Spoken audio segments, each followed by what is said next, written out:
இந்த வாரம் எங்கள் தோட்டத்துலேருந்து என்னெல்லாம் அறுவடை பண்ணுன்றதை பார்க்கலாம். முக்கால்வாசியெல்லாம் மேலே ஏறி ஏறி பறிச்சுட்டு இருந்திருப்பேன். இப்போ நான் பறிச்சுட்டு இருக்கிறது வெற்றிலை வள்ளி கிழங்கு. இதை ஏர் பொட்டேட்டோன்னு கூட சொல்லுவாங்க. இதில் கார்போஹைட்ரேட் ரொம்ப கம்மியாக இருக்குது.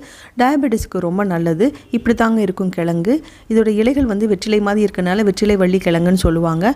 அப்புறம் கொஞ்சம் வாழைக்காய் இருந்தது. இந்த வாரத்துக்கு தேவையான வாழைக்காய்களையும் நான் பறிச்சுக்கிட்டேன்.